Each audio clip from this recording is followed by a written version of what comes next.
세상 사람들은 일을 밥벌이의 수단으로 생각합니다. 먹고 살아야 하니까, 가족을 부양해야 하니까 일하는 것입니다.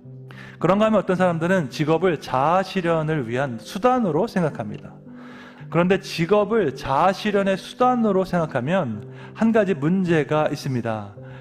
무엇이냐면 그 직업과 나 자신을 동일시한다 하는 것입니다. 직업을 자아 실현의 수단으로 삼을 때 나타나는 결과는 이 두 가지뿐입니다. 교만 아니면 절망입니다. 성공하면 교만, 실패하면 절망입니다.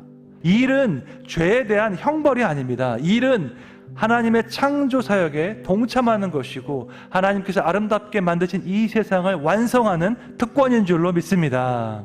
하나님은 영이시기 때문에 하나님께는 육체가 없습니다.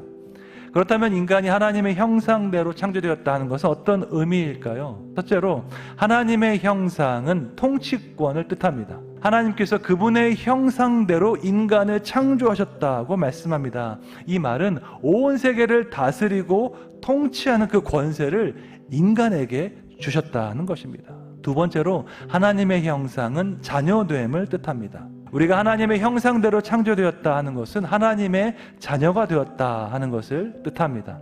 자녀에게는 권세가 있는데 이것은 세상을 다스리고 통치하는 것과도 연관이 있습니다. 하나님의 형상대로 창조되었다 하는 것은 그 통치권과 자녀됨의 권세를 가지고 이 세상을 다스리는 책임을 받았다 하는 의미인 것입니다.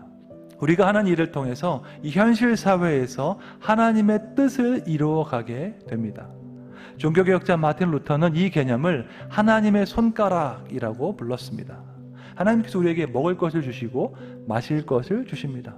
그런데 하늘에서 빵이 내려오고 하늘에서 우유가 내려오는 것이 아닙니다. 농부가 일을 하고 제빵사가 빵을 굽고 우유를 짜는 소녀가 일을 함으로써 우리에게 먹을 것이 공급됩니다.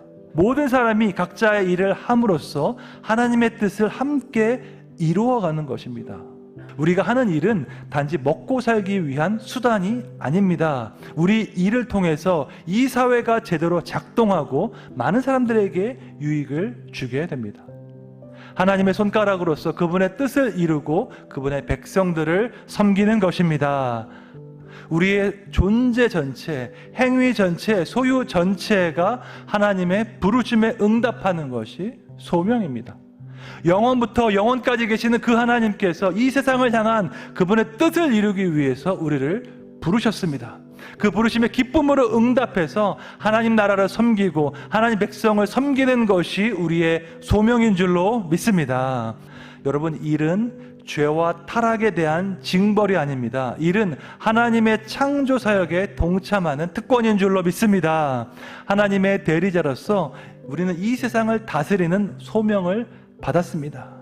또한 하나님의 손가락으로서 이 세상에서 그분의 선한 뜻을 이루는 소명을 받았습니다. 여러분의 그 일과 직업을 통해서 이 땅을 회복하기 원하시는 그 하나님의 뜻을 이루어 가시기를 주님의 이름으로 축원합니다.